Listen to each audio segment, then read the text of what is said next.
Peter Schmitz, author, speaker, entrepreneur, and triathlete. Where's my triathlete friend? There. Okay, so I'm a triathlete. And what I'm here to do today is share my story, which some of you may know of it a little bit, but I'm here to share it in a lot greater detail. I swam with Terry when I was a kid, so he knows a lot about this, but there's some parts you don't know. It's a story of adversity. It's a story of overcoming some challenges. It's a story of inspiration. The book is called One Inspires Many, Be the One. And my hope today is that you'll be inspired by my story and some stories that I share with my fellow athletes. But more important is for you to be the one. The world needs more inspiration. And at the end of the book, it talks about how you can be an inspiration to someone else. Because we all like and need inspiration. So some of you may know I lost my arm when I was 16 in a meat grinder here in Green Bay, in Alloway actually.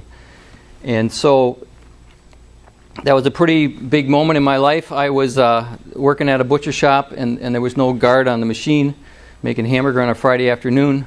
I was going to go scuba diving that weekend and kind of change my plans, but I won't tell you the gory details of the day because I remember them very well. It's not like it's a blur. I remember everything very specific, but we do have a time limitation today, so I'm going to have to leave some of the... I'm happy to share that stuff. Not everybody wants to know the gory details. But I woke up in the hospital, and this is in the book, after the surgery. My Aunt Pat, who I saw yesterday in the hospital, was the one that they called. I was 16. They couldn't do anything to me until an adult came and said, okay. By the time they put the needle in my arm, before they took it out, I was out. And I woke up in the hospital, in my hospital bed in the middle of the night. I had to pee really bad. And my dad was sitting in a chair sleeping next to me. And so he got me up and helped me to the bathroom. And as I wrote this story for chapter 1 in my book, and how I remembered the day and the events, I sent it to my mom. And she says, I wanted to read it to see if I remembered it right. She says, Peter, that's not what happened. And I said, what do you mean that's not what happened? That's what I remember. And she says, no, there's a part you don't know. And this is the part that had a very significant and defining moment in my life. And so she tells me, and it's in her own words in the book, because that's how we put it in there, so you can actually, if you read it, you'll see she's speaking. And she says, I got out of surgery and I woke up, and there was 2 of my high school buddies there wondering what was going on, a lot of commotion in town, as you can imagine. And so I went to my room, and there was a kid selling newspapers. Now, I don't remember any of this. And I said, get a newspaper. Maybe I'm in the newspaper. Right? Because I was awake and I was curious. I wanted to know what happened, right? And she hands me the newspaper, and obviously my arm is all bandaged up because I don't have a hand. And now I don't really know that yet because I can still feel it all, and I can't open the newspaper. And she leans over and she says to me, you're just going to have to figure it out, and leaves the room in tears. Now, imagine what impact that had on me. I have lived my entire life just figuring it out. Because as an amputee, there's a lot of things you have to figure out, and you'll hear some of my stories about how I did that. And I actually have about 10 of my arms here in the bag, and if we have time, I'll show you some of the mechanical devices I have because they're actually pretty cool. But that moment is... I didn't remember that. I still don't remember it 46, 47 years later. But it happened, and I've lived my life by that moment. My point in telling you the story is this. Choose your words wisely. What you say can inspire someone or maybe uninspire someone. But you can be the one in those moments that happen, and the reality is you never know when they're going to happen. I was talking to your mom yesterday about some of this, and she totally understood. Pat Kelly is who I'm talking to John, because those moments are so critical, especially in a young person's life. So use them wisely, and I'll go on to another story that happened in the hospital 2 days later.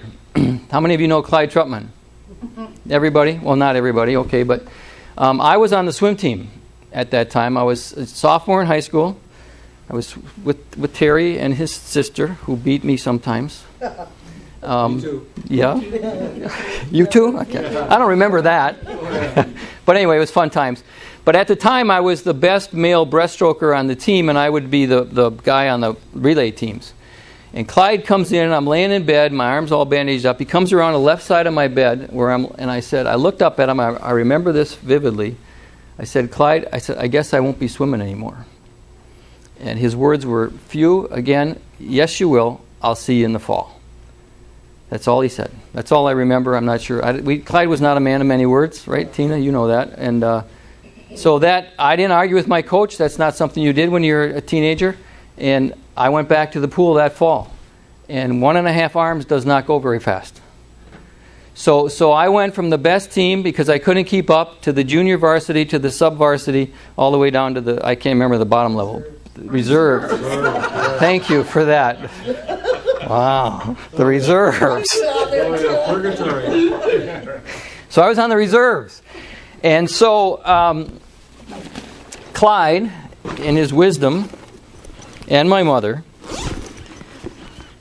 we created a swimming paddle. And this is my very first, or my very second arm, because I had a hook, and this was my swimming arm. You remember this? Did I ever hit you with this? No, but I watched it happen. Yes. Rick's great. Yeah, see? So I did. Anyway, we won't go into those stories. But I worked my way back to my old times, almost my old times, 2 years later, and I swam in the National YMCA swim meet as a senior in high school. And Clyde was the main motivation. But here's what's interesting, and I talked about this with some people. As I was writing the book and reflecting back on all these stories, I asked myself, why didn't I quit? You know, I would have had a perfect excuse to quit, right? 1.5 arms doesn't go very fast. I was on reserves. Good Lord, I forgot that. And the conclusion I came to, I have a lot of drive, but I was trying to prove something. Is that working? Or am I? You're walking off the screen. You're okay with keep doing what you're doing now. Thank you, sir. I was trying to prove to myself that I was still whole and that I could still do it. And I've now known a lot of people with disabilities that I compete with, and it's a similar feeling among a lot of us that you want to prove to yourself, not to the world, although it looks like that sometimes, and that's why it's hard to tell the story with humility, because some people could take it the wrong way. But I'm really out to prove it to myself. And the reason I do triathlons is for myself. It's a proof that I can still do it. And I'm very competitive. I'm not going to deny that. You'll hear some of my stories. But Clyde had a very significant impact on that. And it's interesting because two or 3 years ago we did a tribute to Clyde. And I told this story at that event, and none of the kids knew the story. But I went up to Clyde afterwards and I asked him, "Do you remember that?" He remembered it vividly. And I said, "Did you know what you were saying to me?" And he said, I did not. He did not, but he knew I needed something. And that was a very defining moment in my young life. Now, I didn't realize it then, but I realized it later, what a significant impact. And my point in the book is, you can have that impact on somebody. Could be your grandkid, could be your kid, could be your neighbor's kid.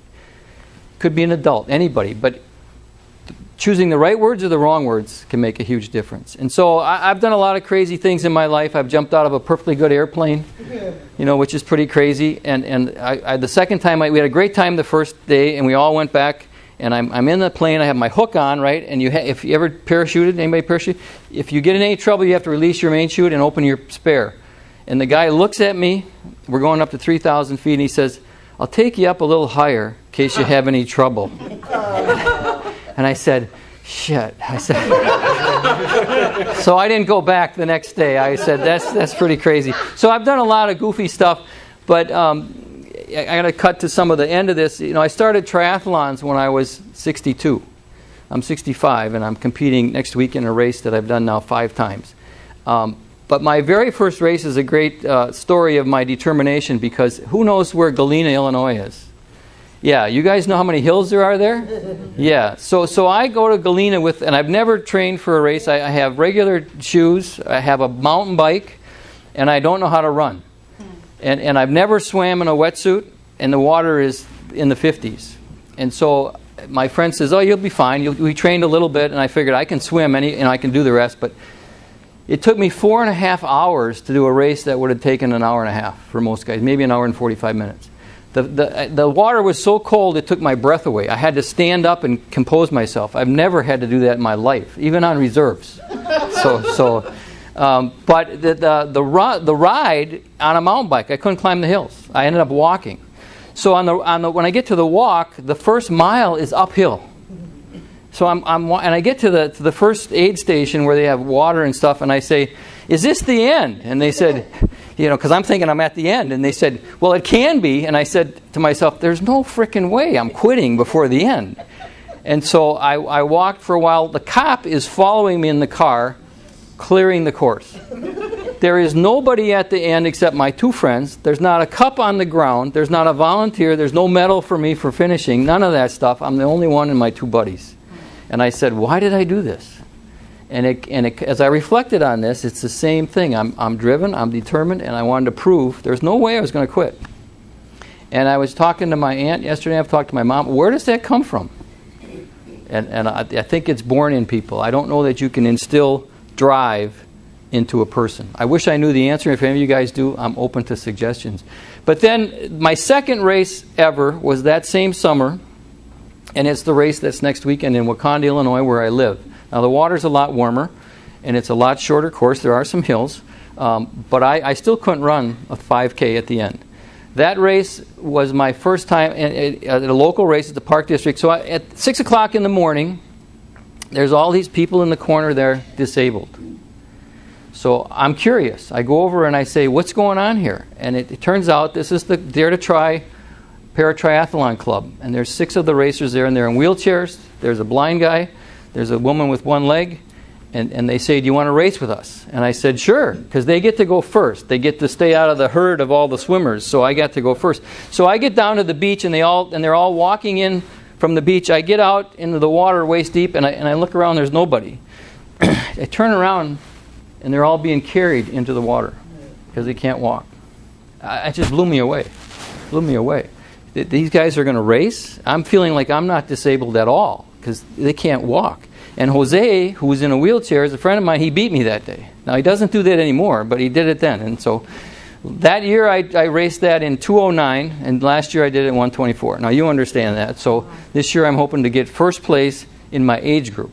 Not in the para group, but that's not as much competition, but my age group. So 65 plus. So I got a 1.5 seconds on the guy from last year.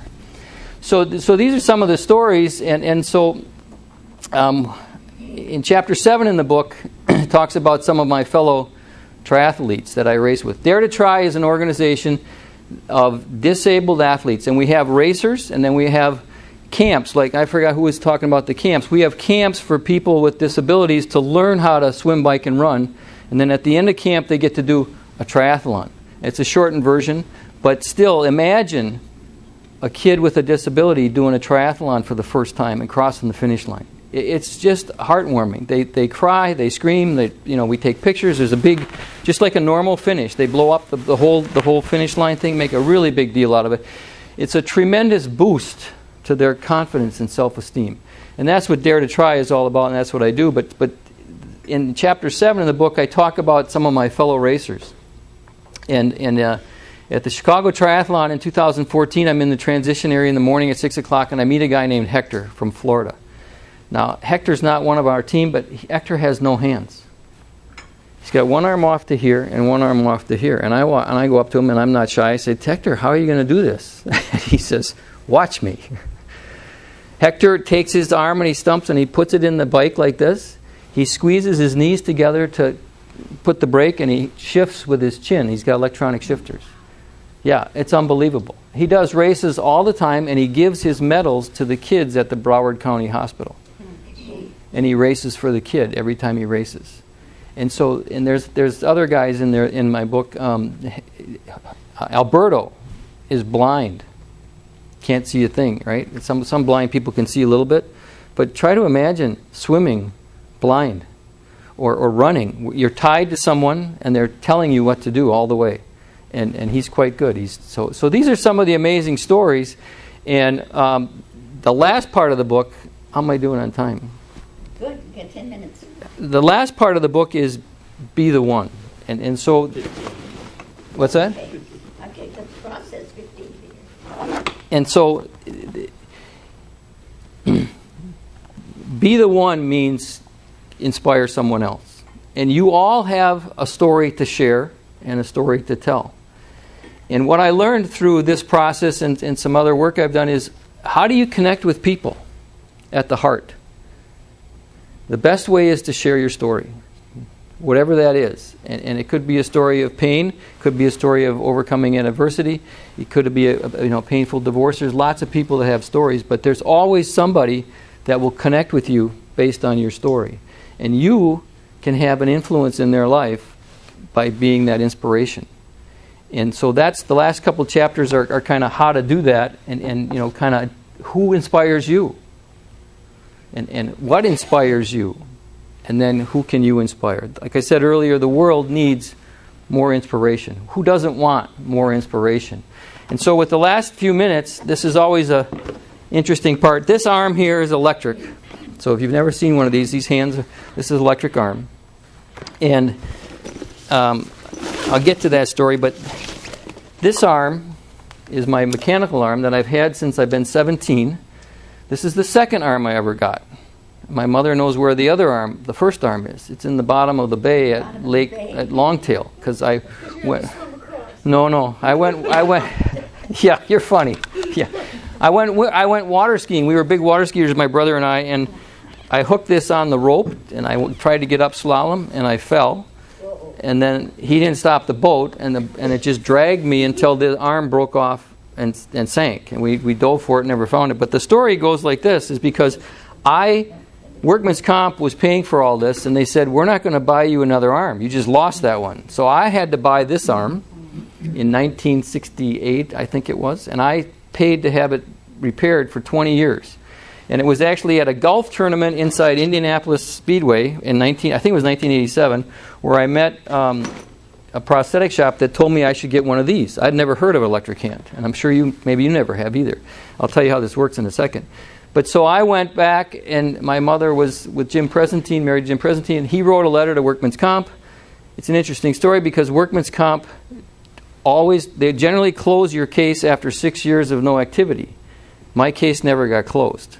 It cost them hundreds of thousands of dollars because this arm is about $30,000 or $40,000. The new one I'm about to get is about $80,000. These are very expensive technology. And so this is called a myoelectric arm.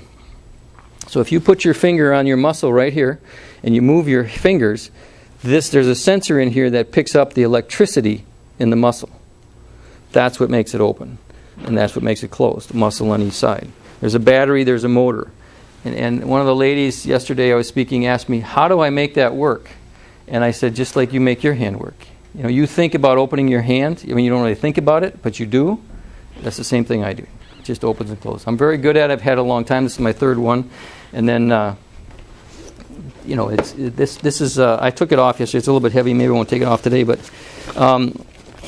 this is my new swimming arm. So, Tina, I can swim a little bit faster now. This is the latest version. And I've already broken one of these, but this goes in like this. And I swim just fine with this. But here's the crazy part. As a para-triathlon, I swim in the USAT rules. No mechanical devices are allowed in the water. So I'm swimming with 1.5 arms again. Is that poetic justice or what? And so now I have a coach, and I've learned to swim a lot faster, and I can swim 100 in about 2 minutes now. So I'm not as fast as we were, but you're probably not either. So I'm just guessing, Terry. I'm just guessing. And so I'm just guessing. But we're not on reserves either. But I swim. I just did a half Ironman 2 weeks ago. It was a 1.2 mile swim. I did that in 40 minutes for the guys at no time, and that's not terribly fast. I did 56-mile bike ride. I averaged 17 miles an hour. And then I ran. And I was telling, it's Jack, right? Steve, sorry. I ran the whole time. That was the first time I've ever run 13 miles in my life. But I wanted to finish. It's a mind over matter. When you're in an event like that, it's an endurance race. And all I could think about is, I'm going to finish. And there was a guy next to me running, you can do it. He kept saying to himself, you can do it. You can make it. He kept talking to himself. And I said, that's what you need to do. Because it's painful. Your body wants to stop, right? It says, why are you doing this to me? And so I kept going, and I finished, and I had a pretty good time. I actually got 9th in my age group, and I got 1st in the para, which is a much smaller field. But so I went a little bit about golf. This was my very first golf device. The first time I played, I was just using my hook, which doesn't hold on to a golf club very well. This is designed, it goes in the end of the arm like that, holds onto the club, and I swing just fine. My mom will tell you I can play pretty good. This was the second generation of that because we kept breaking this spring. The spring breaks after a while. And then the latest generation is, you know which, or is it? I don't. It's in the golf bag. No, it's actually this one. Yeah, it belongs in the golf bag. That's where it was. But this holds the club, and then this is a heavy-duty spring underneath. This works really well. So I actually had a hole-in-one once. So that was pretty cool. And then the biking arm is pretty interesting because this was a prototype. This was the first one. And when I rode the mountain bike, I just used my hook to hold on the very first race, which doesn't hold on very good. So for the race, the second race that year, I actually got a road bike first with the down drop handlebars. Didn't know how to ride it. I got on it at the store, and I immediately crashed into the wall of the building. I mean, just the side of the building. And so they took off those handlebars, and they put on mountain bike handlebars. And I got this device, which actually held the bar just fine like that.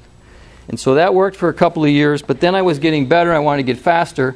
And so I put the down drop bars. These are the ones that go down like this because I wanted to learn how to get into what's called the arrow position. And you know what? I left my other arm in the car. This arm is designed so it can go like this, or I can go like this in the arrow position on the bike. And so now as you get faster, you want to go in the arrow position. So this is my second, this is my second bike arm, and now I have a new one. It's in the car. It's black, and it's got the Dare to Try logo embossed into the side of it. So when I go down the street, it says Dare to Try on the side of my arm. So it's pretty cool. They took a lot of pictures of that. But it's just that's my story. That's what the book is about. And the real message is, I'm delighted that people are inspired by my story. It's like I said, I was out to prove to myself that I could do all this stuff. And I still continue to do that. But your job is to be the one. Take the message to someone else and be that inspiration to someone else. And so, I have books that I will sign. If you're interested in the full story, it's got a lot more in the book. I'm happy to autograph them. They're $20. And if you're so compelled, I know Rotarians are generous at heart. Dare to Try is a nonprofit organization. It's a lot like John's organization or the organization. We depend on donations. And we put on these camps, just like you were talking about, for kids. And it's pretty amazing when a kid crosses the finish line. So, Peter Schmitz, one inspires many. Questions? Oh, sure. happy to answer questions. I want to tell you something. Please do. I was 14 when this happened, and because of Peter's accident, I inherited the #1 breaststroking position. Oh, cool. I love it. But for the next 2 years, he inspired everybody on the team by showing up and competing. And I went to a meet and was watching Peter swim with this arm. And he was a breaststroker. When you swim breaststroke, at the time the rules were that you had to touch the wall with 2 hands at the same time at the same level when you'd made the turn. And Peter went in and touched with 1 hand. And he turned to swim the next lap, and the judge turned to Clyde and said he's disqualified. Clyde said, why? He's only touched with 1 hand. Peter said, and Clyde said, he only has 1 hand. I remember that. The shock on this judge's face was, I've never seen anybody so surprised or awestruck by the effort that Peter put through Thanks. for all that time. I remember that. Yeah, that's it. Yeah, thank you. So, yeah, Phil. Oh, Thanks, I remember Terry. that day, not like you, Okay. but I'm about 4 or 5 years older. No, I'm about 3 years older. Okay. And I drove past Austin. She was on the way to my girlfriend's house. She was telling me that. At the time, and there was a hubbub. It was a Friday, and bringing her back to my house, she's going to have dinner. And at the dinner table, everyone was talking about, did you hear about Peter Schmitz? And I grew up with his sisters, Yeah. the family, and that was the topic of conversation. Forget about my girlfriend, she Yeah. wasn't there. What did you do professionally, Peter, in your career? As in addition to being an author, what Okay. was your day job? My day job. Well, right now I'm a digital advertiser. But I was in the direct mail business for 25 years. I sold printing. I was a creative at an agency for a while. I mean, I did all that. I was a software consultant for 10 years. I got laid off 4 times, Phil, in 10 years as a marketing automation is what I did. My last deal was Oracle. You've probably heard of them. So when that ended, that was 2007. I started with my wife, now my wife, a nutrition business, and we were in the nutrition business for 8 years. We actually closed that in 2015. Actually went bankrupt over some financial matters, and then I am starting over with this, taking all that direct marketing knowledge and putting it on the internet. Basically, I tell people, my clients, that it's like direct mail only on the internet, because that's what I do. And so, and now I'm an author, but it doesn't pay the bills yet. I'm learning. This is actually my second talk, so you can tell me at the end how I did. I'm open to constructive criticism. I think you sold a few books. Well, thank you. No, I appreciate it. And yeah, sir. See, I'd like to lend some perspective to Peter's abilities. Moving through the triathlon, he's moving at the speed that would have him competing with about 75% of 30-year-olds. wow. That's real. Well, thank you. I actually, it's interesting you say that, because when I started at the half Ironman in Muncie, I was first, and they were 30 to 35-year-olds. Right. Now, some of them are fast swimmers, but some of them I was beating. And on that note, 3 weeks ago was the National Para-Triathlon race in Pleasant Prairie. If you've ever been to Pleasant Prairie, there's a lake there. We swim in the lake, we ride through the countryside, we run around the lake. So the national brings in all the national racers with disabilities, and there was about 70 of us from all over the country. I got second in my category, which is PT5, which is guys without an arm or a leg, and the guy that beat me was fourth in the Olympics. His name is Chris Hammer, and he beat everybody that day, every able-bodied racer. Right. It was amazing. And he's congenital, his hand is off to here. He's never had a device, and he's an interesting guy, but I would have been first in my age group.